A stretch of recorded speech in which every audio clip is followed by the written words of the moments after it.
What up, what up, what up? Welcome to the Live Game Season 3, Episode 15. This is the average man's perspective on football. I'm your co-host, Marcus. Thank you. Joining me in the panel tonight is Herman. Say what up, Herman. Hey. Next up is Brian. Say what up, Brian. Thank you for joining us. Say it again, Brian. We hear you. Thank you for joining us. And then next up, we got Mark. Say what up, Mark. Good evening.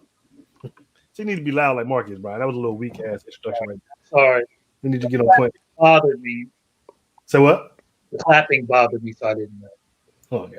So before we get started, I want to encourage everyone to like, share, and subscribe, especially if you're watching on YouTube. Shut up. What's so funny, Herman? Ryan.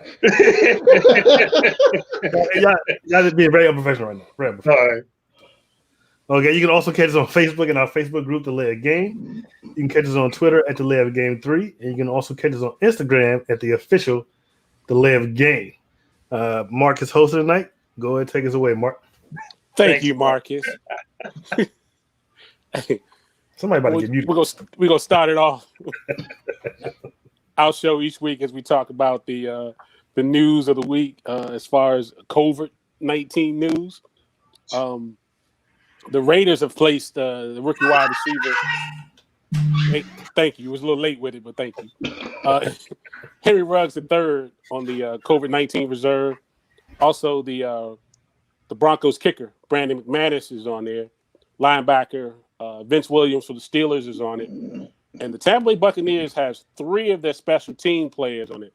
The kicker, Ryan Suckup, the punter, Brian Pinion, and their long snapper, Zach Tyron. So sound like me, they're going to be in trouble.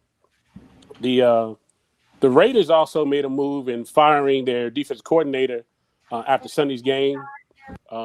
They replaced him with Rob Marinara, who used to actually coach back in the day. Who? Rob Marinelli. Rod Marinelli. That's what I said. Rob Marinelli. Marinara sauce. That's his name. Rob Marinara sauce. You know what I'm talking about. To an ex-Cowboys defense coordinator. Yes, that's who he is, right. Also, Seattle Seahawks have announced that there'll be no fans at their final regular season home games. There's been an up rise as far as cases out there in Washington, so they pretty much held back with that. Also, the NFL hasn't ruled out a possibility of postseason bubble, but the health organization are concerned that might not be happening. Too many things to be considered as far as the NFL being able to do that. So we shall see. But let's talk about it. They said, but mental health concerns make it unlikely. Correct. No. They're just saying it may cause mental on the player. Exactly. So they're saying that the players wouldn't be able to. Basically, they can't be away from their families for that long period of time. Is what they're trying. Oh, so I guess the NBA is I guess they're real soldiers, and the NFL is a bunch of punks. That sounds real stupid. That's what we saying? Because the NBA was able to do it. I agree with you. I think it's a wonderful idea if they can put it in motion, but they feel as though it's gonna take much strain for the players and so forth for them to process and go through with it. I mean, let's be for real. Say second round of playoffs, Mahomes come down with the COVID. They know damn well. You know what? If Mahomes comes down with the COVID and play around, then the Chiefs deserve to lose. Because if you got a chance to make it to the playoffs, you damn sure better be following all these protocols. Okay, you still catch it. You follow. Nah. You do whatever you got to do not to catch it. I ain't caught it. Right. But what if he catches it from the last team that he played, before the playoffs or the week before, you know what I mean, from one of the players? Right, but I mean, at this particular point in the season, most of these games are meaningful, which means the players are more than likely going to follow these protocols. So if you're not, you're just taking that chance, but you need to follow all the protocols that the NFL has in place, and I think you'll be fine. I'm just saying, mental health concerns is the dumbest reason I ever heard in my life not to be in a Yeah, that sounds it's kind of crazy, but that's what they feel. Also, too, what the NFL has decided to do, too, is, they made themselves a lot more flexible. They'll be able to move the games around, too. So, they got themselves a little cushion in case And it does break out. For They the can playoffs? they can move it through the playoffs. Yes, because Oh, wow. because remember we're not playing the Pro Bowl, so they have a whole another week to move games around if they have to. That's kind of no Pro crazy Bowl. if you think about it. You could possibly get a bye, which could help you. Well, I guess it helps the other team too, though, because of COVID. So yeah, that's gonna be interesting. It's like you said, if somebody's starting quarterback comes down with it, man, and if they hold true like they did with Denver, and you have to play without your quarterback, it's gonna really affect the playoffs. Yeah. All right, so we're gonna get into some of our hot topics. The first hot topic we have is, who do you think should be the comeback play of the year between Ben Roethlisberger or Alex Smith? Brian, I'll let you start this off. Who you think is the comeback play of the year? Josh Allen. Josh Allen. Was he not here last year? I want to say that too. Yeah, though. but he wasn't as good last year. He was an NFL MVP candidate last year. He's not this year. From last year, and I think he had like a piggy toe he hurt last year, and missed like a quarter of a game. Wow. I think Josh Allen. No, seriously, it's got to be Alex Smith. It's got to be Alex Smith. I mean, although Ben's arm was hurt bad, and they were 11-0, and he's made a strong comeback. From the pictures and the videos you saw of that dude's leg, I still can't believe he's actually out there playing every time. And not only that, but he's played a few games, and been able to stay healthy. Now, last week, I think he got hurt in the game. So he's questionable now. But, I mean, as bad as his leg was, I never thought I would see that dude on a football field, let alone play, 4 games? So it's got to be Alex. Yeah, I got to agree with you, Brian. I think I throw my hat in there for Alex Smith. Beginning of the season, I joked about it. Hey, what about if he gets in there and he take this team to the playoffs? And sure enough, it looks like they may make the playoffs with him in there as a quarterback. So I think he when that injury happened, we all thought, hey man, that's the end of his career. He's not coming back. And for him to make it back and to play and be this effective, yeah, I would have never imagined that. So yeah, it goes to Alex Smith as far as I'm concerned. Herman, who you got on it? Well, I'm going in the other direction, and I'm going with Ben Roethlisberger. And these are my reasons why. You're just a hater. No, not at all. Alex Smith is only playing by default right now, y'all. If the WTF team knew how to develop quarterbacks, Haskins would be playing right now. If their backup hadn't gotten hurt, what was his name? Allen? Kyle Allen. Kyle Allen would be playing right now. Alex Smith is playing because of default. Okay, he didn't come back, win the starting job. He just was the last option that the WTF team had. Okay, and I mean Ben Roethlisberger came back. He had his team at 11-0. They're faltering right now, but Ben Roethlisberger not only came back and had his team undefeated, but what was Ben always known for before last year? Holding the ball to the ball. And what is he doing this year? He has one of the quickest releases in the NFL. To me, he was always going to be the starter. He is one of the leaders on that team. That's what makes him, in my opinion, the comeback player of the year. Granted, Alex Smith had a very gruesome and terrible injury. But if Dwayne Haskins had worked out or Kyle Allen had worked out, Alex Smith would not be playing right now. He would be the most expensive third-string quarterback in the league. So I have to give it to Ben Roethlisberger. He might be the most just for the record, though, when they went head-to-head, who won that game. It wasn't because of Alex Smith. It was in spite of Ben, though. It was because of the WTF defense. WTF. Marcus, who you got on this one, Marcus? I don't know. Alex Smith plays for my team, but Herman makes some very good points. The only thing I can say counter to that is I don't really attribute Ben's comeback to him so much as I contribute to the team and the coaching. I mean, the Steelers were still 8-8 8-8 last year, and was like on some dude named Duck as the quarterback. With Ben back, I expected him to be. Well, I didn't expect him to be 11-0, but I'm not surprised they're 11-2 at all.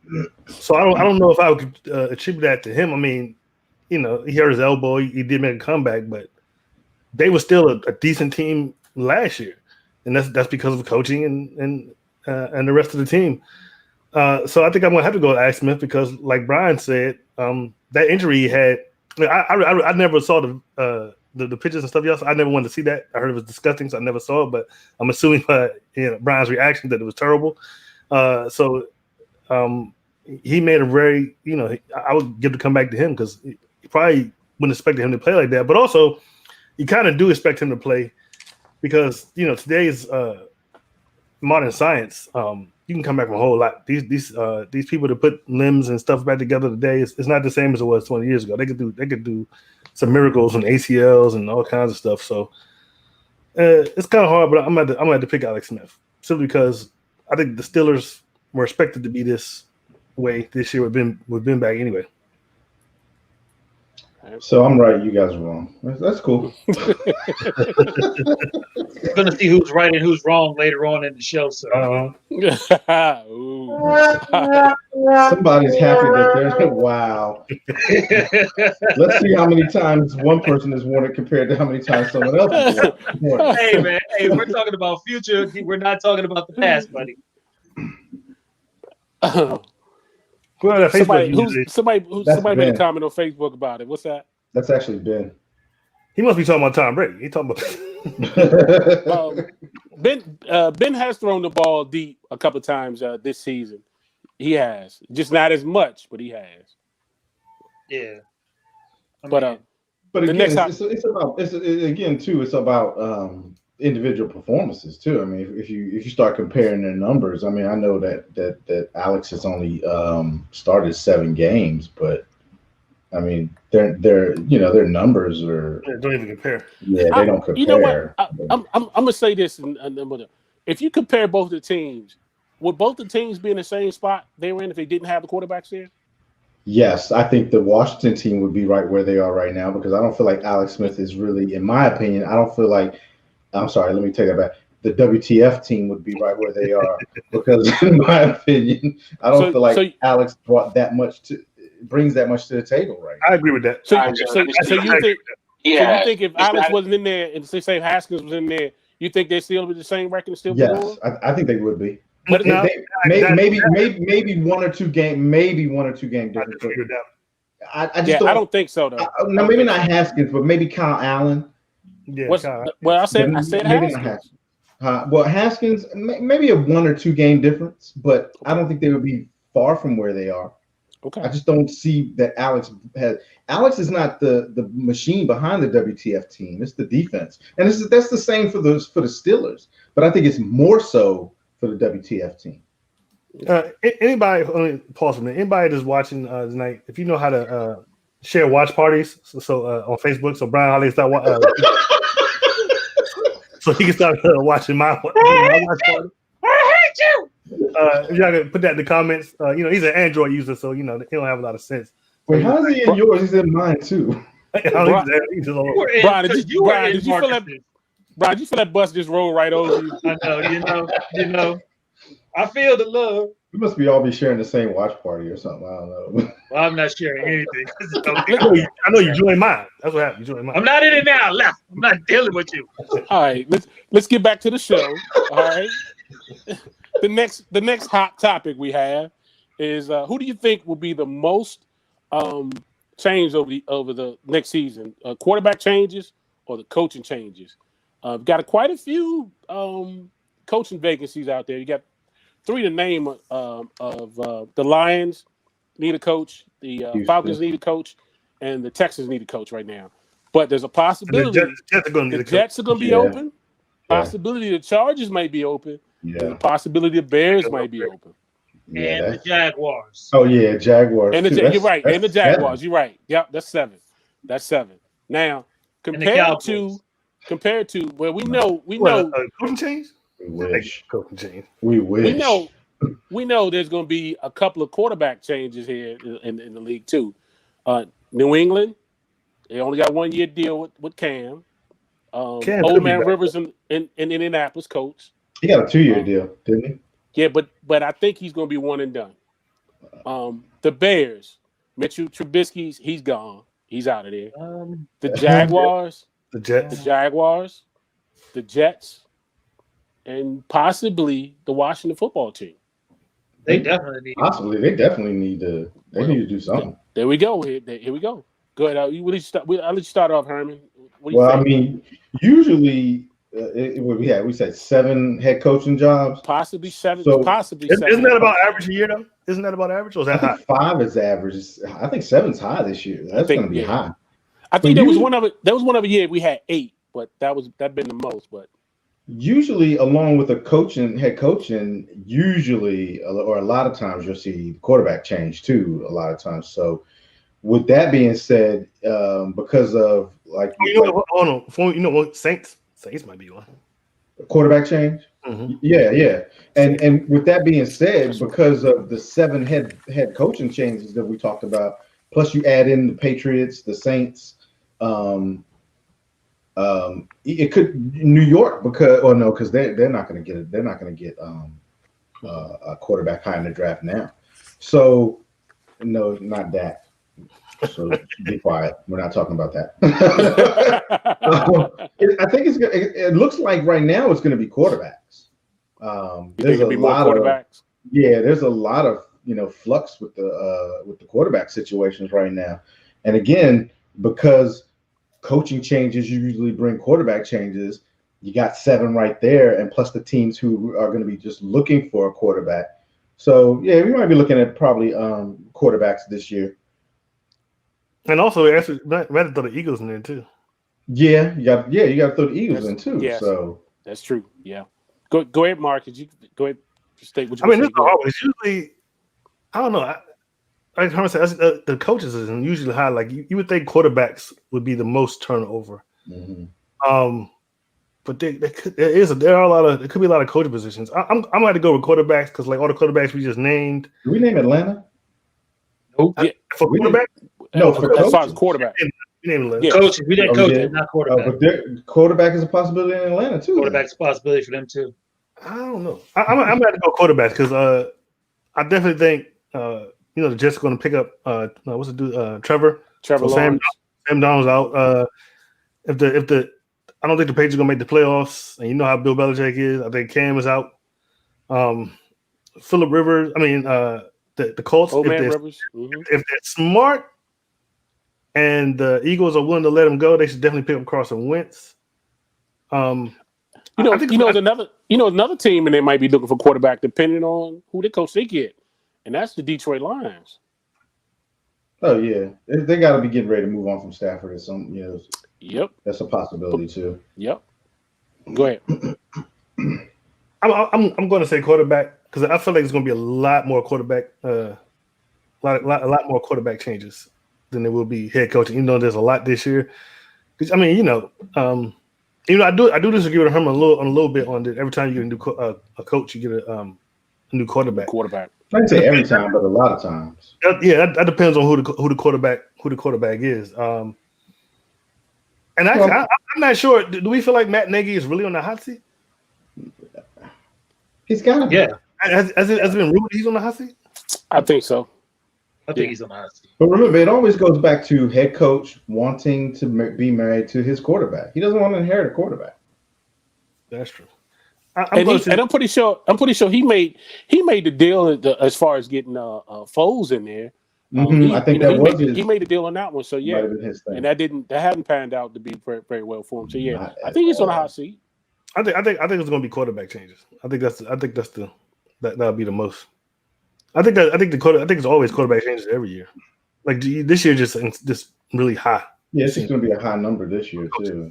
But usually, like Herman said, I think it's average like 5 a year. But there's definitely way more quarterback changes than that a year, and it won't be any different next year. Brian, what you think?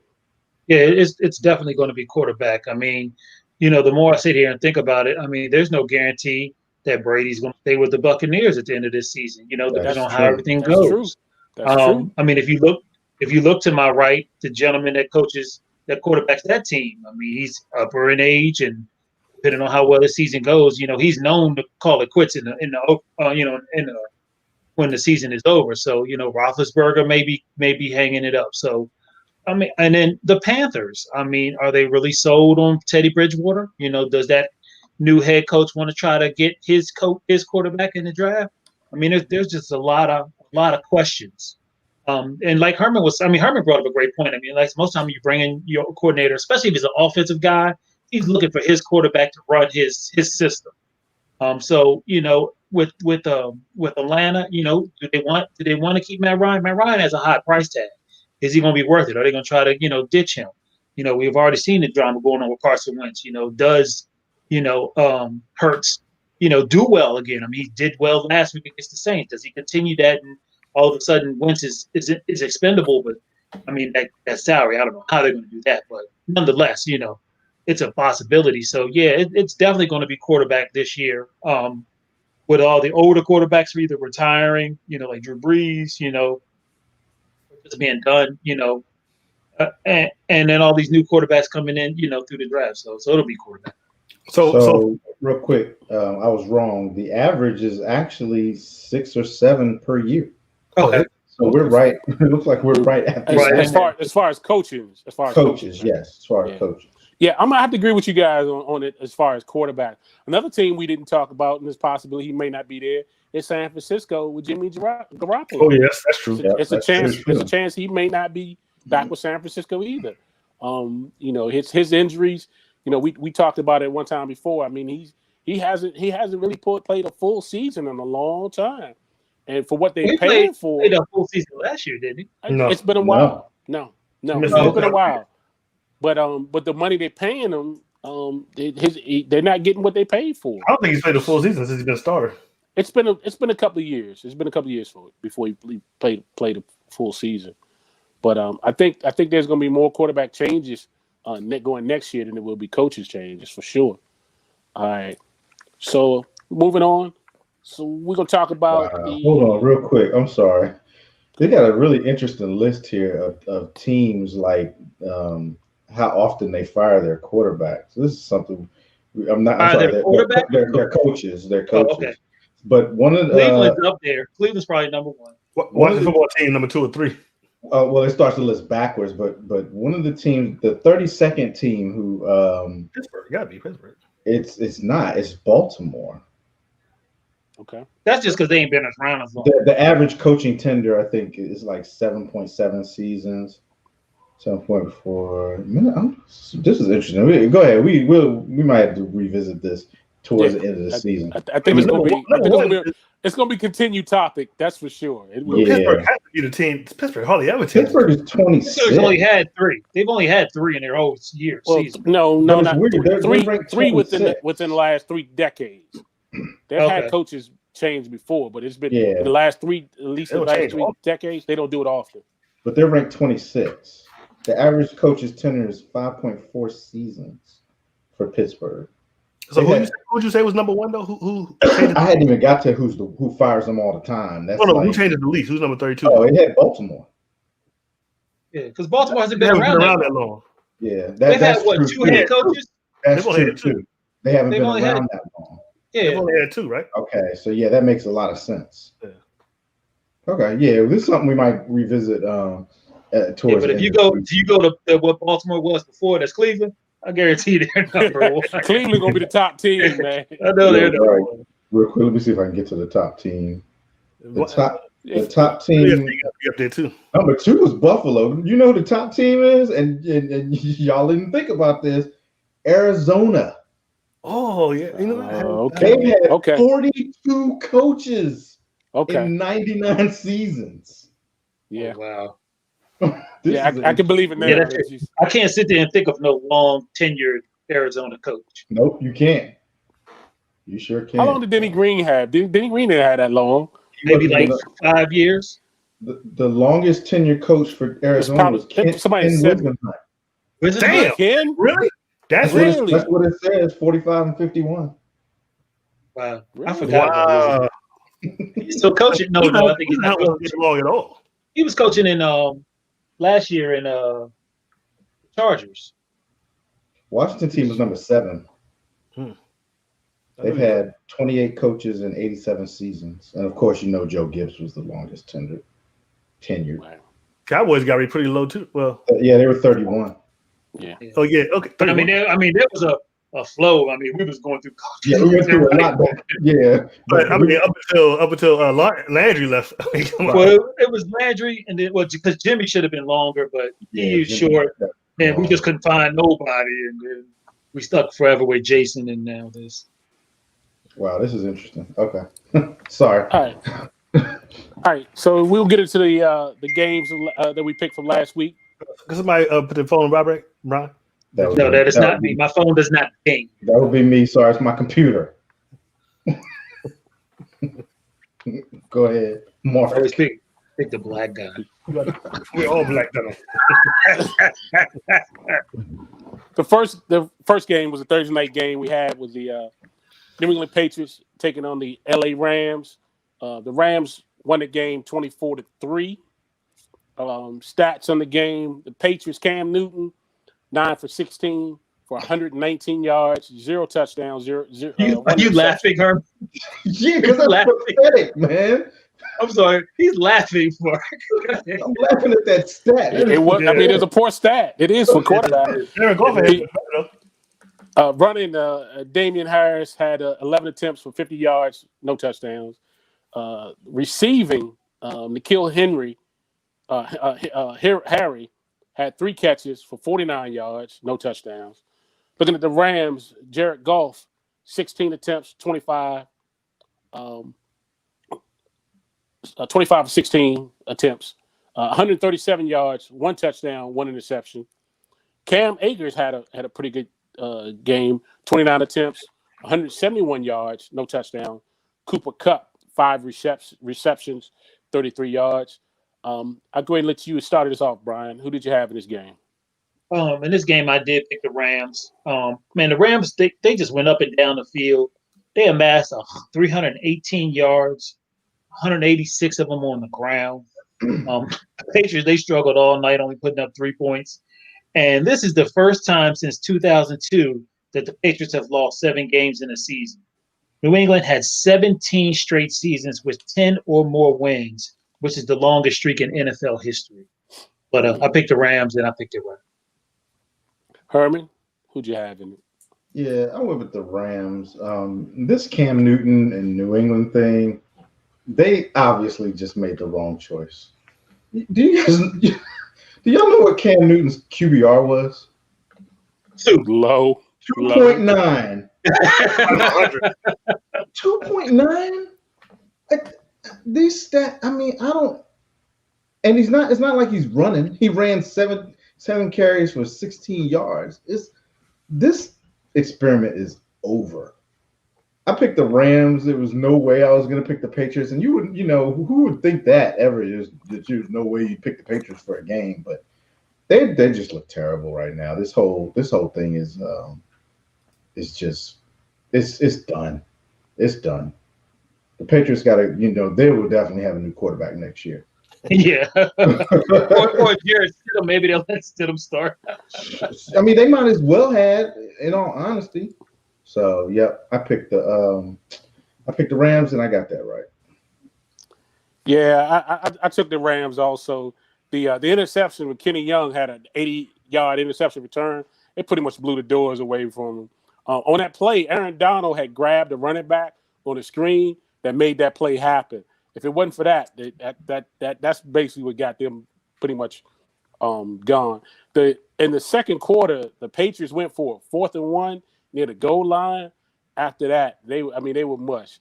The Rams muscled them all the way up and down the field, especially the fourth quarter. They was just running the ball at will. Cam Akers had a career day so far as far as rushing the ball, the rookie for the Rams. But yeah, I took the Rams and they were successful. Marcus, who'd you have in it? I picked the Rams as well. I don't think I was expecting the blowout that we got, but I said this a couple weeks ago, the Rams, when they're on point, are the most well-rounded team in the NFL. When everything's just flowing, when they don't have to depend on Jared Goff that much, They are good, and they are very good. I think the NFC needs to be. If they're sort of on a hot streak right now. If they keep going the way they're going, the NFC needs to be very afraid of them. We've picked the Saints, we've picked the Buccaneers, Green Bay, but keep sleeping on the Rams. The Rams from now on point, they don't have to depend on Jared Goff that much. They're great, and I think the biggest thing was their defense. Of course, they got 6 sacks on Cam Newton, and then like Mark just said about that interception, that was a great interception on defense. It was just like I said, when the Rams when they're going, they're a fine-tuned machine, and it was a sight to see. I never expected the Patriots to get blown out like that, and like Herman said, I think there's going to be a one and done for Cam in New England. He might be done.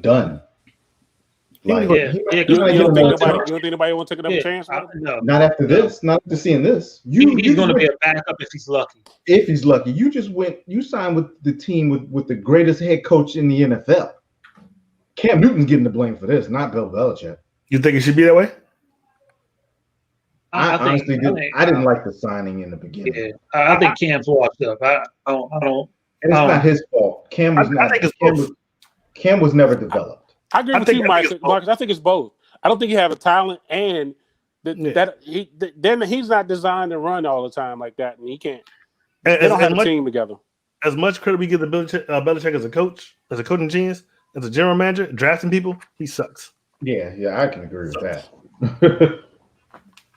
Hey, can I show you? Okay. What's up with these NFL teams hooping on 3 points when they get down to the goal line and they get stuffed on third down?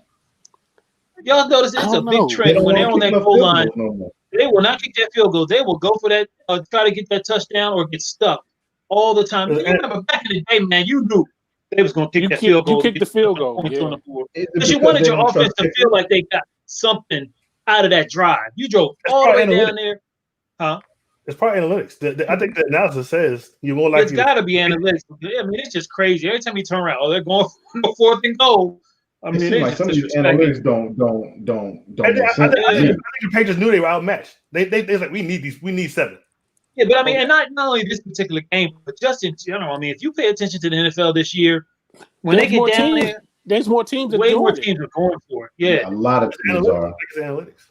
They do a lot with. I mean, heck, y'all remember we were talking about it when Washington played Pittsburgh. Both of them did.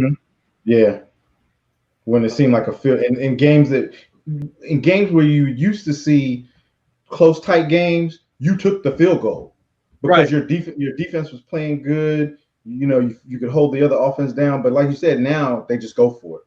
And Mark is right. It must be something. It must maybe it is the analytics. Because Lord knows that Mike McCarthy loves to go for it. Yeah. But the other Mike down there with Mark, he likes to do it too. He does it a lot too. Mike Tomlin does it a lot too. Yeah. That's true. So Big Red says rookie running back Cam Akers stepping up makes the Rams offense complete. I want to comment on that because I was looking for a running back in fantasy earlier this year, and I picked the wrong damn Rams running back. Should have picked Henderson. Yes. I might win my playoff game this week if I had to pick Cam Akers. Now it's looking very highly unlikely.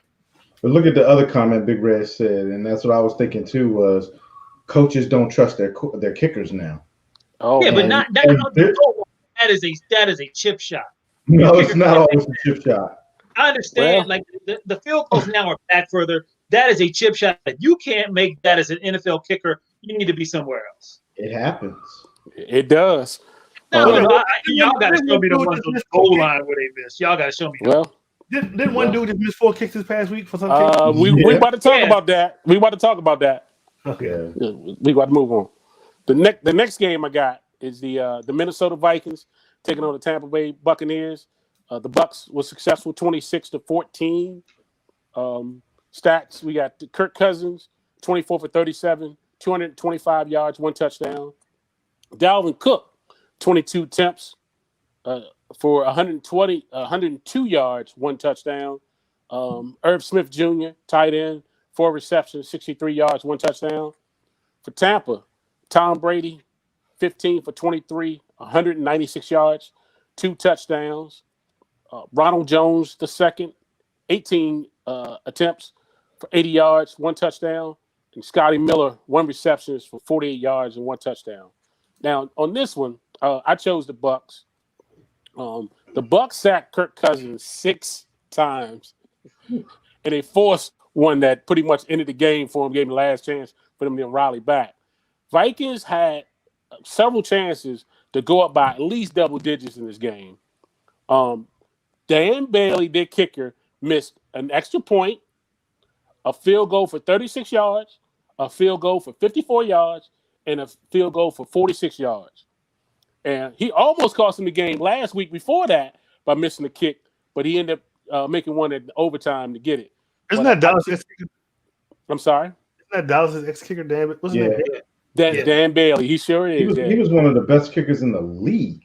He was. Him and the Ravens kicker. Yeah, right. I'm surprised he's still in the roster right now, y'all, to be honest with you. Yeah, I'm surprised he is. He has not had a good career with Minnesota at all. He has not. But I took the Tampa Bay Bucks in this one. Marcus, who did you choose on this? You know, I'm not picking. You're not picking Kirk Cousins. I'm picking the Rams, but Rams. I mean, not the Rams. I mean the Buccaneers. But they won because of their defense, like you said, 6 sacks, and they just pretty much just stayed in Kirk Cousins' face. Tom Brady, he didn't look. He's pedestrian for Tom Brady. He's 15-23, 196 yards, 2 touchdowns.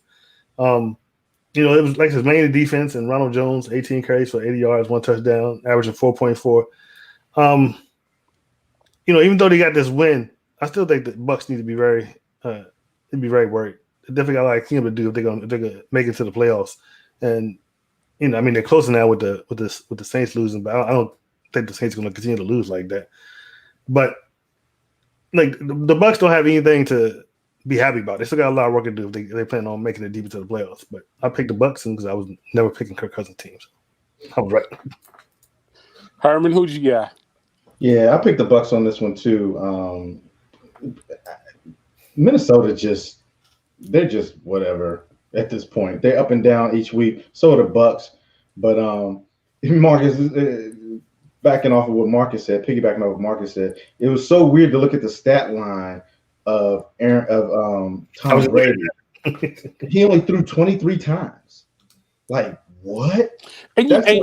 And Mark and Herm, and there was a couple of times, man, he overthrew his wide receivers too. He made some poor passes in that game. Yeah, he's not. I'm telling you now, ego ruined Tom Brady and Bill Belichick because right now, I think what it is when what we're seeing is that it wasn't coach, it wasn't quarterback, it was both.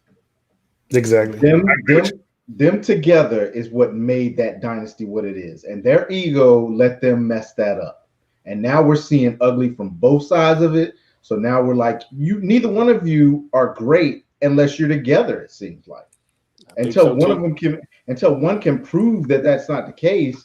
And in my opinion, the one who has the better shot at proving that is going to be Bill Belichick because he's a coach, whereas Tom Brady only has one more year to play probably. So, right now it's just you should have stayed together. But exactly. Back to the Bucs, I agree 100% with Marcus. The Bucs, I'm not worried about seeing them in the playoffs. Honestly, if I'm a playoff team and I get the home game, I'm just not. They're not going to make me as nervous as some other teams would. Not much of the Saints, so Yeah, exactly. Or Green Bay. Yeah. If I have to see Tom Brady and the Bucs coming, okay, I think that. So yeah, I picked the Bucs. I expect them to be one and done if they make the playoffs, and that's that. I agree with that. They'll be one and done to make the playoffs. Brian, well, let's say play the Washington football team. I don't know, man. I think y'all might be able to. The way y'all defense is playing, I don't know. Yeah. I wouldn't bet nothing on that. I have to agree. I think I put my money on Washington too. We all went in accord with this one. We all went with the Bucs. And the craziest thing is that the Vikings outgained the Bucs 335 yards to 303 yards offensively in this game. But like Mark had brought it up, it was all about Dan Bailey missing these field goals and this offense not being able to finish drives. It really shouldn't have came to Dan Bailey. I mean, you got 2 of the best wide receivers in the league. You got the best running back in the league. Well, One of the best, yeah. One of the best One of the best in the league. I mean, when you get down there in the red zone, you need to be scoring. You don't need to be kicking field goals. So, I mean, is it all on Kirk? I don't know. 6 sacks is a lot for your offensive line to give up, but like y'all were saying, I mean, the Bucs they're just not impressive. I mean, Brady was, and I don't know if it's all Brady or if it's the scheme, and they're just not. Scheme. I think it's the scheme. It's a scheme. Yeah, because I mean, they're obviously, and you thought after the bye week that they may change up some things to make it a little easier for Tom, but right. it seems like that Arians is stuck on his. This is my offense. This is how it's run, and this is what you're going to do. You need to cater more to Tom. And you know why, right? Because Arians is an old school coach who wants to put a square peg in a round hole. Yeah, and that's why these coaches are on their way out, and these younger and innovative coaches are on their way up. Yeah. Great. Because you know that Goff wouldn't be as good a quarterback if he wasn't with McVay. Oh yeah, definitely. He definitely wouldn't be. Agree. All right, moving on to the next game. We got the Arizona Cardinals taking on the New York Football Giants. The Cardinals were successful in this one with a 26-7 victory. Kyler Murray was 24 for 35, 244 yards, 1 touchdown. Keon Drake, 23 attempts, 80 yards, 1 touchdown.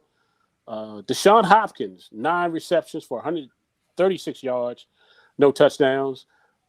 Do also have to mention Hassan Reddick, 5 sacks, 3 forced fumbles. He was a force for that Cardinals defense. Daniel Jones, 11 for 21 yards, 127 yards, no touchdowns. Wayne Gilman, the running back, 12 attempts, 57 yards, 0 touchdown. Golden Tate, 1 reception for 39 yards, 0 touchdowns on it. Marcus, who'd you have in this one? I picked the Cardinals. You know, like I said last week, I'm on this Cardinals bandwagon. I'm riding until the wheels fall off. I was shocked at the Giants. I think this is their second biggest loss of the season. Everything I've been saying about them all season didn't show up in this past game. But I think it was the Cardinals defense. They didn't have to rely on their offense as much as they usually do. The defense came and showed out, and they pulled it out. I picked the Cardinals, and the Cardinals won. Brian, who you got in this? Yeah. I also went with the Cardinals, and just to top off too on a great game Hassan Reddick had. That fool also had 3 forced fumbles in that game. So not only did he get the 5 sacks, but he made made them turn the ball over 3 times. Arizona did bring their offense, man. They put up 390 total yards and 26 points. And the only Giants touchdown was thrown by the running back, Deion Lewis, in this contest. The Giants did not come to play. The Cardinals did, and I picked the Cardinals. Yeah, I was eating the Giants blue, the little dirty water. I took the Giants in this one. I thought they would be able to could rocket off the success they had the week prior before by beating Seattle, but it wasn't successful. The Cardinals ended a 3-game skid, but Daniel Jones' mistakes, he shouldn't have been out there playing, man. That dude was still hurting from the week before, and I think he re-injured himself. But there was too much chaos around him. He could not get away from Hassan at all. So, but he shouldn't even been out there playing. But I took the Giants and I lost this one. Herman, what do you have in this Big Reg agrees with you, Mark, about that too. Mark, you took the Giants. You lone wolf that. No. What's the name took the Giants too? We don't count that though. Yeah, that is true. Put your hat on, sir. Put your hat on, sir. It's not near me. It's always supposed to be near you, sir. Anyway. Right, no, that's fine. Next week he wears the hat for the whole show. Wow. Hey Jordan, go get my hat. So I picked the Cardinals on this one. What stood out to me, basically, the reason why the Cardinals actually finally showed up again. The twirly one. The twirly one. Go ahead. We'll wait for you, Mark. We'll wait for you. The reason the Cardinals, in my opinion, showed up, they had a run game this week.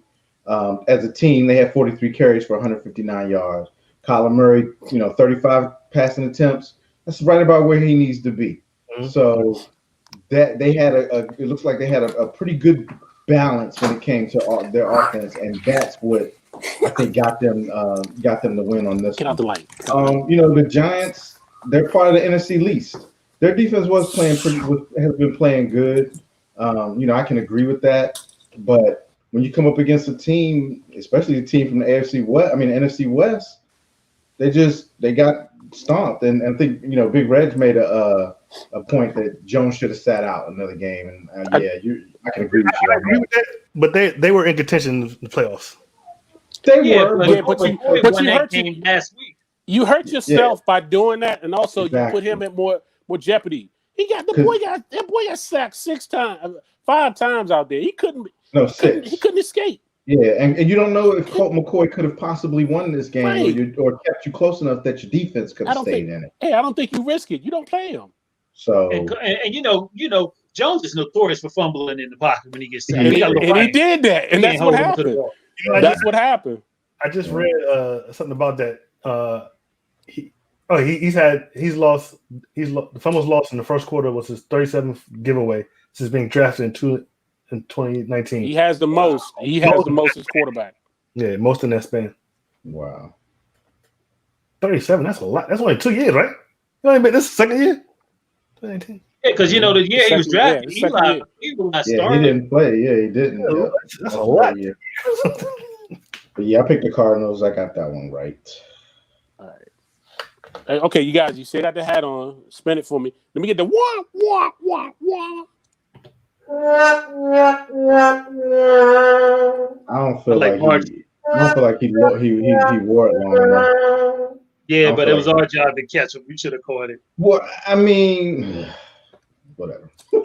Suck.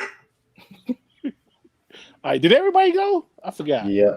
They did. Okay. All right. So can I take the stupid hat off now? Yeah, thank you. All right. We didn't answer. Put it back on. We didn't answer you. Yes, you did. All right. So we go on for the next game was the Sunday night game. Somebody has to put a hat on this particular show. Somebody else didn't put it there. Hey, hat on. This was the anime. Put the hat on. Put the hat on, anime. I'll get to it. Go on. Let's go. No, you got to no, we're not going to start until you put the hat on. That ain't right. Look, this one was right the Pittsburgh. The Pittsburgh Steelers. Me and Vince picked, and Vince helped me. I ain't spinning it. How about that? The Pittsburgh Steelers took on the Buffalo Bills. They lost 26-15. Hey, Mark, be sure you mentioned NFL MVP candidate Josh Allen. MVP candidate Josh Allen was 24 for 43, 238 yards, 2 touchdowns, 1 interception. Zach Moss, 13 attempts, 43 yards. Stephon Diggs got off on Pittsburgh, 10 receptions, 130 yards, 1 touchdown. For Pittsburgh, Ben Roethlisberger, 21 for 37, 187 yards, 2 touchdowns, 2 interceptions.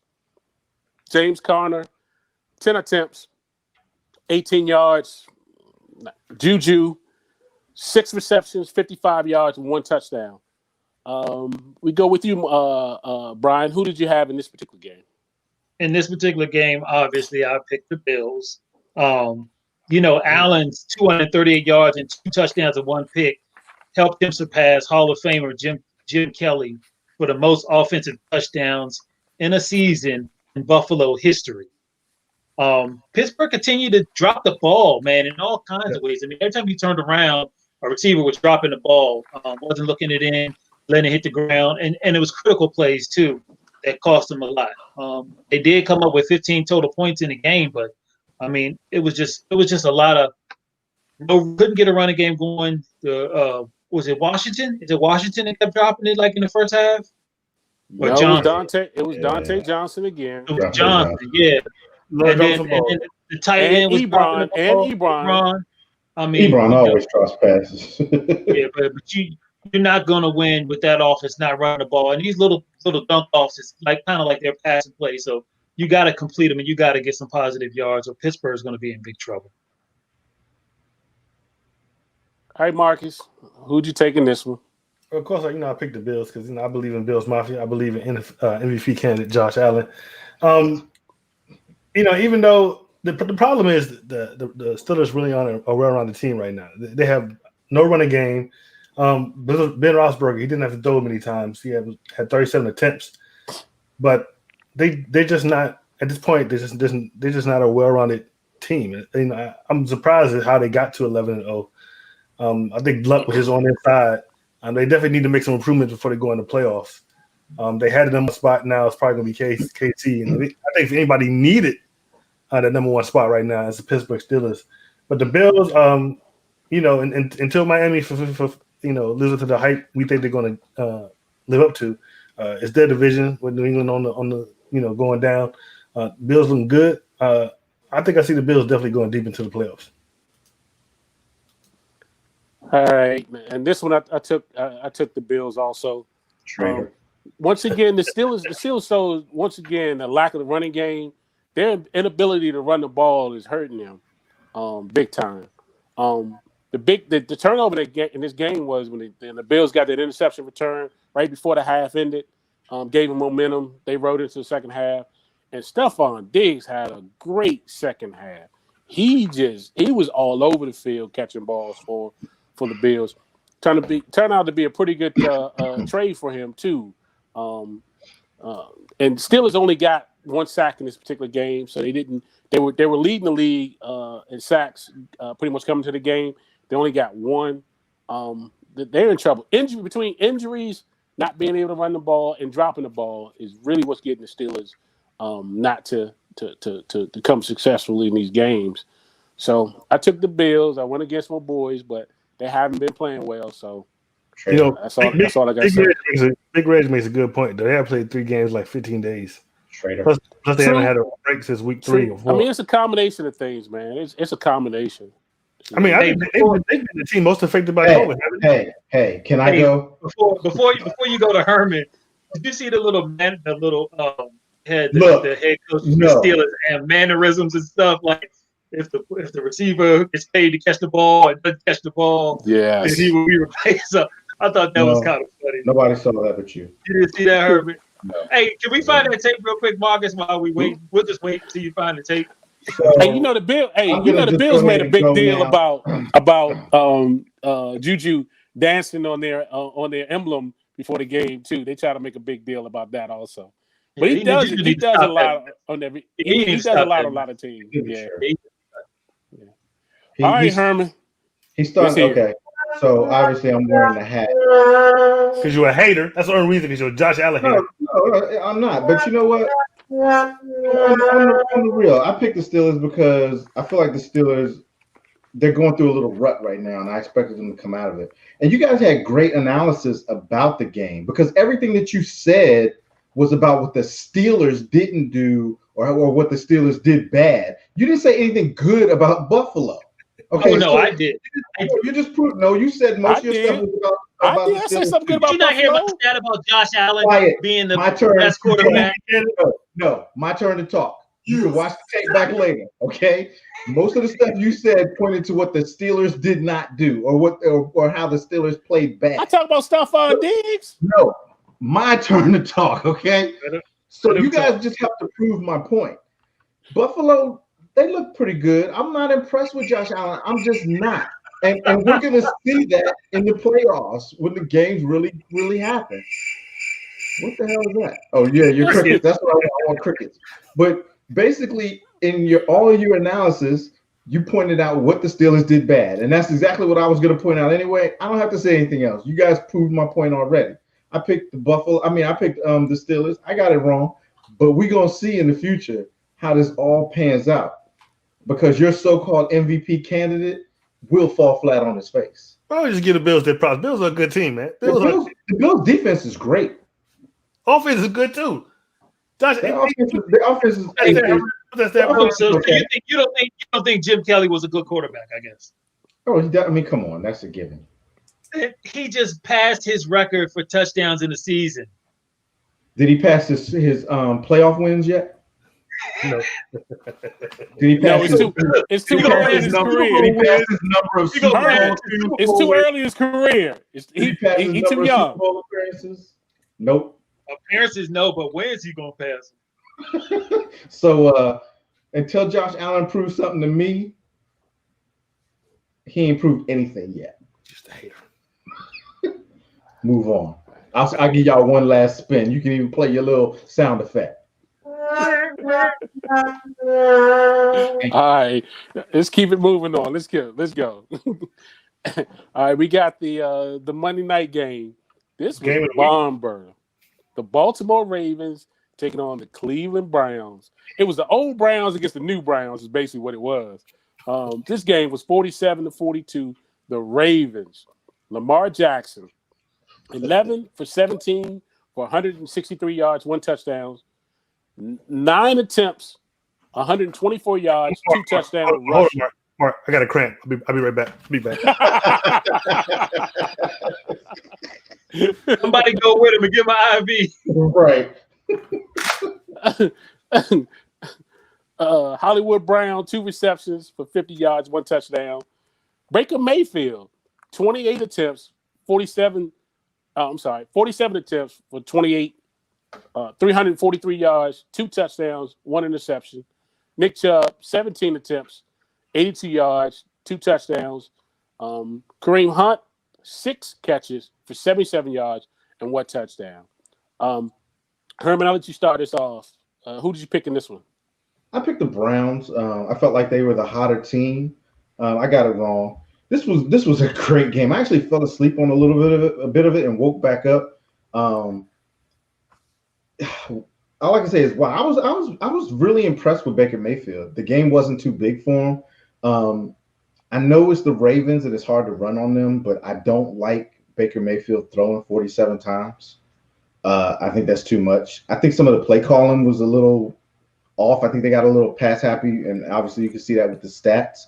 So I think if they get back to their run game, like Kareem Hunt only had 6 carries for 33 yards, and usually he was catching the ball though. Yeah, he was. He did have 6 receptions for 77 yards, but usually Chubb had 17 carries for 80 yards and 2 touchdowns. Yeah, Chubb did, but usually they run that two-headed monster with them too, and didn't seem like they did that.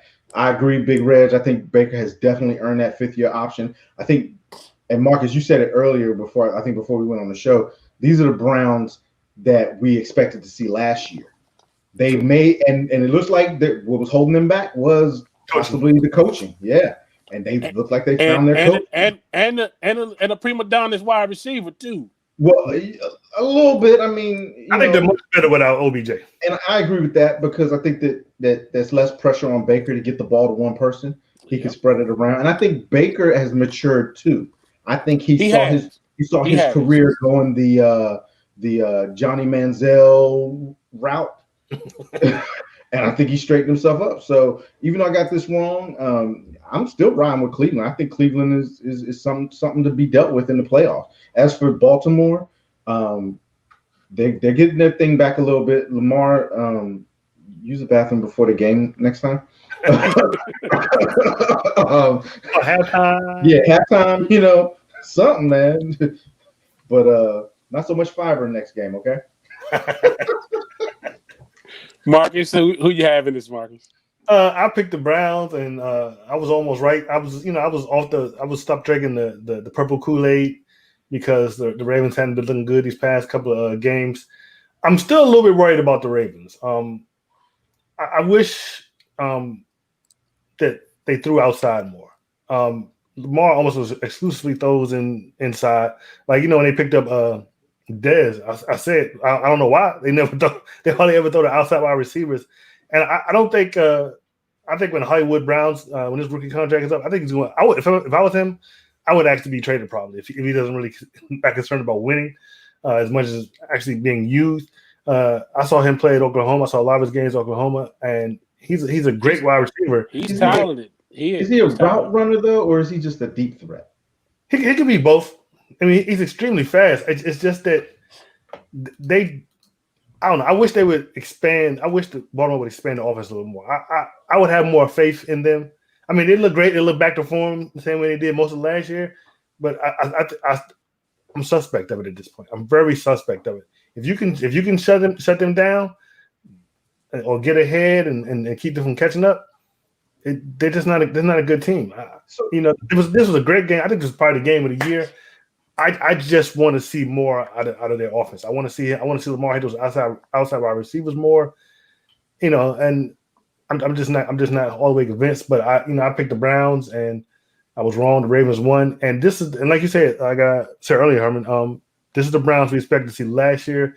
Early this season, we had a question about who we think the coach of the year was, and I said it was Joe Judge. I'm changing that to what's the dude's name? Because he has did a whole lot. When you get that right coach and it hits. And I think they've got the right coach. I think Big Red is right. Baker will definitely get that 50 option. This is the Browns we expect to see last year. The Browns might go deep in the playoffs. So what do y'all think it is about the Ravens? Why is it? Do they not trust Lamar to open up the offense? Like what is it? Because I don't know Marquise Brown that well as a player to know if he was a good route runner. I always thought that he was maybe just a deep threat, and I always thought the same thing too. Marcus, like he never throws to the outside. Are we looking at another Cam Newton situation where they're not developing Lamar and they're just playing off of his talent? I think so. I'm starting to think so. I think so. Because he has the arm strength. He has the arm. I mean, but if you look at that game, if you look at the highlights, not one outside pass except for that one Marquise Brown. Now one. It's all between the numbers. It's a good thing those tight ends don't want catching those balls because then I guess they're big dudes and they're afraid of going inside the numbers like that. But that would just kill back in the day when a dude wide receivers used to hate going inside the numbers. They used to tag them. They used to tag them up. Safeties would clock that ass. I still have faith in the Ravens, but I just really want to see a whole lot more. I just don't think they can live up to the full potential if they don't start doing more on offense. I agree because this offense, the way it's running now, I just don't see how they're going to get very far. Because once it gets shut down, it's shut down. And Big Red is saying he has to use his legs, and I can agree with that, Big Red, but he needs to move around in the pocket. Learn a pocket presence if he wants to prove he's a pocket passer. He doesn't have to stand there like a statue. And Ben, I agree with that too. Lamar does not have a number one receiver. They need to put a number one receiver out there for him, whether it's through trade or whether it's through the draft. I mean, if they was going to do it, last year was the year because it was a deep wide receiver draft last year. I don't know about this year. Maybe they trade for Julio. That would be good. Maybe Julio becomes available in Atlanta, right? If he can stay healthy. Yeah. Brian, who you choose in this game? Who you got in this game? Go ahead. Yeah, unlike you all, I was the only one that picked the right squad. I picked the Ravens on this one. And y'all are missing the point altogether. This offense was designed for Lamar and his legs. You can get him a number one receiver, but it will be a waste of money. They want receivers that can block. They want to run the ball. They want to do the little fake me out, Lamar. Let me hold the ball and see what the defensive lineman's going to do. And I'm going to give it to this running back where I'm going to run it myself. That's what their offense is about. And they throw to the tight end through the middle. They don't throw to the outside because it's not part of their offense. They want to run the ball. They want to beat you up on offense. They want to be able to smack you in the mouth on defense. And that's how they're going to win their games. That's why whenever they get behind at like halftime, a lot of times they don't win those games. But that's a problem. You're not a real offense if you can't come from behind.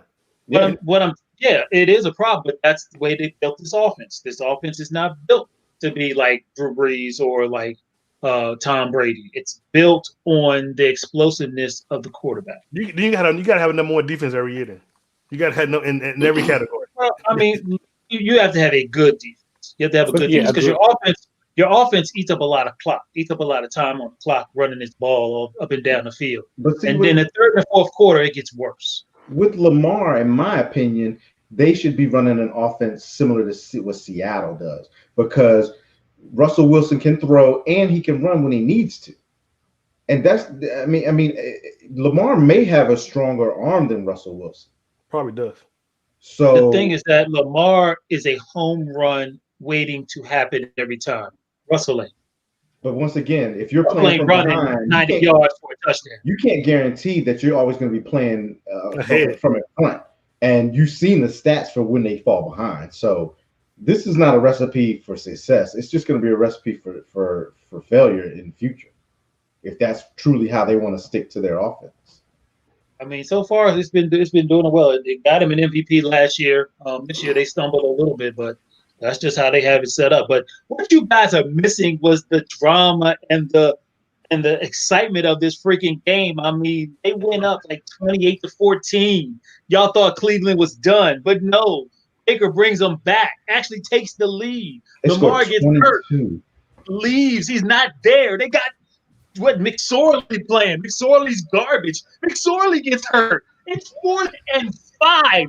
4th and 5. Here comes Lamar running, trotting out of the thing, get down there, runs to the thing. You think he's going to run for the first down? No, he throws a touchdown pass to Hollywood Dunn, and they're back in the game, and they're winning, and it's going to be great. But no, here comes Baker. You ain't even thinking Baker's going to get him down the field, but he gets him down the field. They score a touchdown. Now it's tied up again.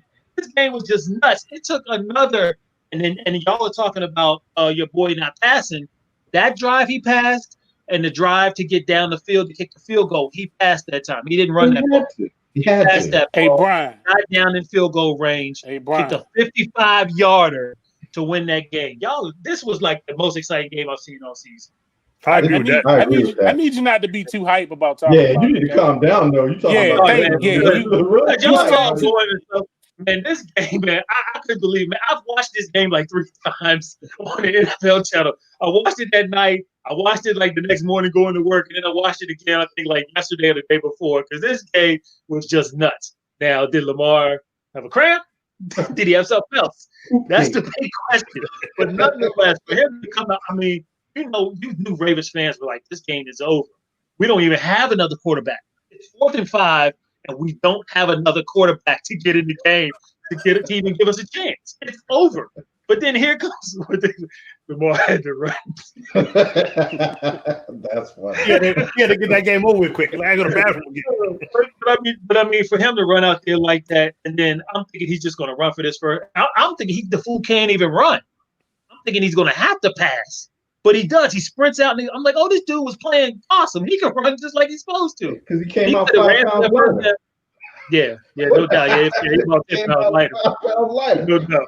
But man, that game was exciting, and that's one for the books. Y'all got to get hyped out. In the press conference, they should have asked Lamar, "Did you courtesy flush?" Hey, on this one, I took the Browns, as you all know. Jackson emerged from the locker room to not only save the game, but he actually saved the Ravens' season with this one. Yes. Yeah, right about that. He left to go in the locker room for so-called cramps, but to me, he looked like when I'm trying to rush to get home from work to go to the bathroom. That's what he looked like to me. Tracy McSorley did get hurt in that game. The Browns came back from 2 different times from 14 points down. They came back twice in that particular game, or two different occasions. A couple of things that stood out too. 47-22 is the highest or the unique score of this game. There's never been a Monday night game at that particular score ever in the NFL. This is the first hit in history, the first quarterback to lose 2 games after scoring 42 points in 2 different games. That's remarkable. The safety. There's only 2 times that ever happened. The safety that was recorded at the end of the game. This is the second time it ever happened after completing a pass. Normally you go, you be in the back of the end zone. All of a sudden the ball is tight. You fumble it. But remember, the ball was completed forward, and then they start throwing it back, so they ran out of people to throw it to. That's only 2 times that ever happened. But that was the end of the crazy about that 2-point conversion. Yeah, I didn't even realize. The end of the game was just funny. Let's just finish this quick topic, Brian. I'll let you go. But it was fun to watch, and it was a playoffs atmosphere. I just wish that we didn't have the COVID-19. That stadium would have been packed and rocking. That would have been It would have crazy. been rocking. That was definitely the game of the year. For Yeah. Even though the Browns lost, they put up a good fight. It was an excellent game. To me, that almost rivaled that KC Rams game a couple years ago. Oh yeah, It did. Yeah, it was cool. Yeah. Except but this one right had more drama. This one had more drama.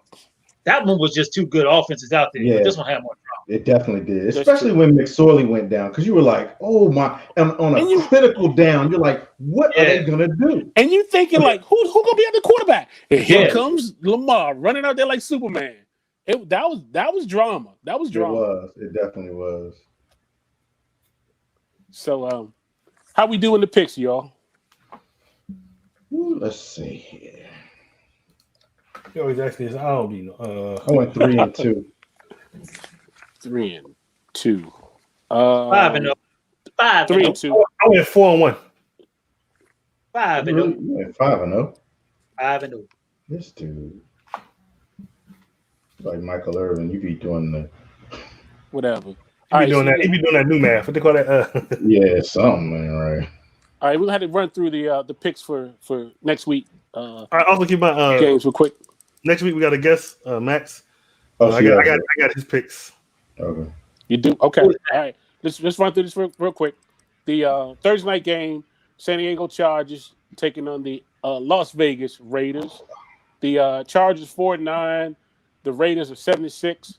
I'm going to start it off. I'm going to take the Raiders on this one, you all. Herman, who you got?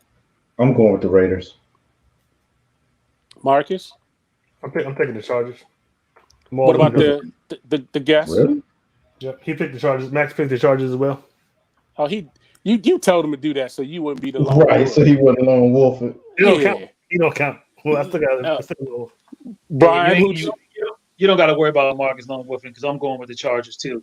Raiders are giving up 3 points by Vegas standards, but the Raiders just fired their defensive coordinator, and their defense is ranked 25th, and the Chargers offense is ranked 4th in passing. So give me the Chargers. All right. Next game we got the Sunday nighter, the Cleveland Browns. They're 9-4, taking on the Giants, 5-8. Herman, you hear what he's saying? Do you hear what he's saying? What? When he tells you about the teams. Be quiet. Be quiet. He's telling you they're right. They're be quiet. He had a lot more time to do the rundown considering when we got it. But the fact of the matter is, I do have it. That's the fact of the matter. All right. Herman, start us off with it. Who you got in this one? Of course, I'm going with the Browns. I think the NFL might be looking a little dumb this week now because, they flexed Cowboys. Yeah, they flexed Cowboys 49ers out of that spot and put in Browns Giants. And the Giants just laid the fattest egg last week. And now it's like, why is this game on prime time? So they should have been Chiefs Saints. Yeah, they could. Yeah, exactly. Like why? Yes. That's a good point, Brian. And the Chiefs Saints on prime time? No. That is a great point. I didn't even think about that game. So they really look stupid with this. How's that game not a primetime game? How you not looking at the schedule? It's not. Like that game is a primetime game. Yeah, I'm going with the Browns. All right, Brian, who you got? Yeah, Vegas is the Browns are giving up 5, and Daniel Jones may not play. They may have Cole going. Give me the Browns. Yeah, I'm taking the Browns in this one too. You give me the Browns. Marcus finishes up. I'm taking the Browns as well. They, after that game last week, they obviously on fire. They on the come up. I'm taking the Browns. Max also picked the Browns as well. Okay. Next game we got is the Monday night. The Pittsburgh Steelers 11-2, coming off the 2 straight losses, taking on the Cincinnati Bengals, who are 2-10-1. There's no question. I'm taking the Steelers on this one, y'all. Brian, who you got? Man, this is the largest thing. Vegas is making the Steelers give up 11.5. Give me Pittsburgh. Marcus? Yeah, the losing streak comes to an end. I'm taking the Steelers. There's no way that they lose into a Joe Burrow. I thought even the Bengals losing streak was coming. I was about to be shocked. Go ahead. I mean, so there's no way I'm picking a Joe Burrow-less Bengals. And then there's gonna be a lot of trash talking. If the Cowboys they would beat the Bengals, but the Steelers can't beat the Bengals. Come on, man. Man, we almost beat the Steelers. Herman, who you got? Who's the guest taking? Yes, I'm sorry. Huh? He's taking the Steelers. Max is taking the Steelers. Okay. Yeah, so the Bungles, the Steelers, they rolled up on the Steelers at the right time. And this is what the Steelers need, so of course I'm going with the Steelers. Oh God, y'all are scaring me. It almost said he about to take the Bungles, wasn't it? Yeah, It almost like it. are you serious? I'm like, what am I looking? Am I looking at football the wrong way? I don't like to wear the hat that often. All right, the next game we got is the Buffalo Bills, who is 10-3, taking on the Denver Broncos, 5-8. Pick wrong again, Herman. Go ahead, pick. Herman, go first. Who you pick, Herman? Herman, who you got on this one? Who you pick, Herman? Y'all know that I am not impressed with Josh Allen. Okay, That being said, I'm not buying the whole MVP for the league. Blah blah blah. That being said, I'm sure the Broncos will find a way to lose this game, so I'm picking the Bills. in spite of Josh Allen, right? That's right. In spite of Josh Allen, I'm picking the Bills. I'm agreeing with you.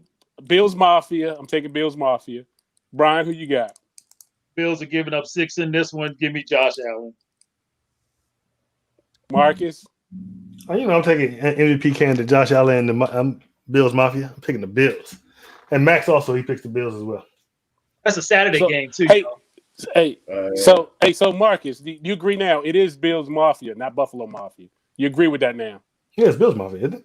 But you was calling it Buffalo Mafia earlier. Was it? Oh. Yes, it's the Bills Mafia. Okay, it's the Bills Mafia. Good. So we trying to correct me on things. I didn't correct you. I just getting you to agree. That's all. The next game we got, another Saturday game, is the Carolina Panthers, who are 4-9, taking on the Green Bay Packers, 10-3. On this one, Marcus, who you got on this? I mean, I'm definitely taking the Packers. They should win this game hands down. But you never know who's going to show up, which Packers going to show up. But this late in the season, I'm going to go ahead. And this is in Green Bay. Yeah, it's in Green Bay. Yeah, I'm definitely taking the Packers. Herman, Packers, no doubt. No, the Panthers are without McCaffrey. He's been out. Well, he's not playing. No. Doesn't look like it. Another issue now. I might stand a chance. It doesn't look like it, and he's been out. You don't stand a chance because he's still going to beat you. They've been on a losing streak, I think, with him out. And the Packers are the Packers. They're the one team that nobody's talking about right now that I wouldn't want to see in the playoffs. Oh, they out there. I believe them. Max also picks the Packers as well. Okay. Yeah, I'm gonna take the cheese heads. I'm going with the Packers too. Brian, finish us up. Who you got? All right, just real quick. Reg, Clemson all day and every day. Notre Dame ain't got a chance. Notre Dame's pretty good, but I'm taking Clemson as well. Yeah, I'm taking Clemson. I have to agree with that one. But in this game, I'm going with the Packers. Vegas is giving up 8.5. You got the number 2 offense against the 21st defense. It's not going to be a contest. All right. Did you go, Marcus? I'm sorry. Yeah, I picked the Packers. Everybody picked the Packers. Everybody picked the Packers. Okay. And then the last game we got, and I think this is probably going to be the best one of the week, y'all. The Kansas City Chiefs taking on the New Orleans Saints. Kansas City is 12-1. The Saints are 10-3. Brian, who you got in this one? Man, this might be like a possible preview of the Super Bowl, minus Drew Brees not playing, which is the reason why I'm going with the Chiefs. Taking the Chiefs. Herman, who you got? I'm rolling with the Chiefs, man. Right now, you can't go against Patrick Mahomes, Tyreek Hill. I mean, Tyreek Hill put me in the playoffs in one fantasy league and had me number 1 in the other fantasy league. Got to roll with them Chiefs. Yeah, I'm going to have to agree with you, especially seeing what the Saints did last week against the Eagles. They struggled. I'm taking the Chiefs on this one. Marcus, finish us up. What you got? So, the Saints defense, they've been on fire this year. And the Chiefs, they've actually, I think the last 5 games, they've only won by 1 possession, which is unusual for the Chiefs. But I'm going to go with the Chiefs. Like Brian said, no Drew Brees.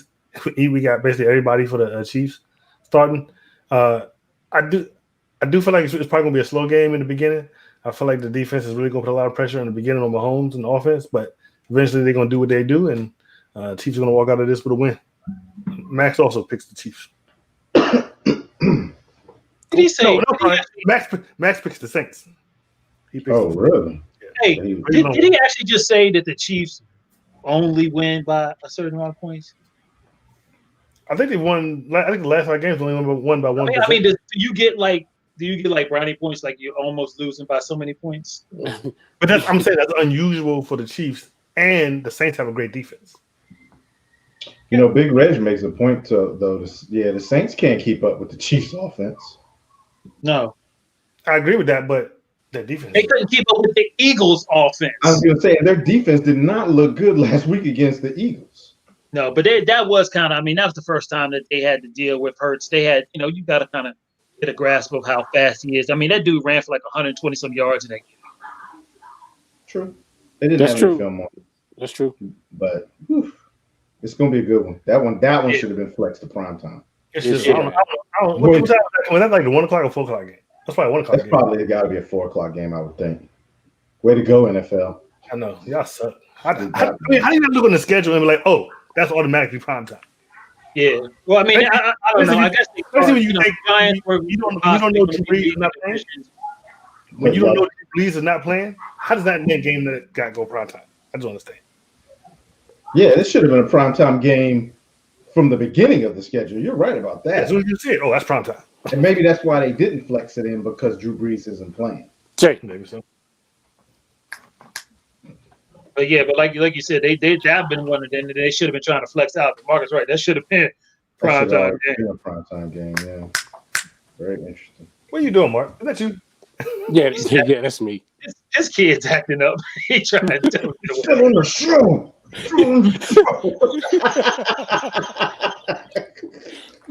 All right.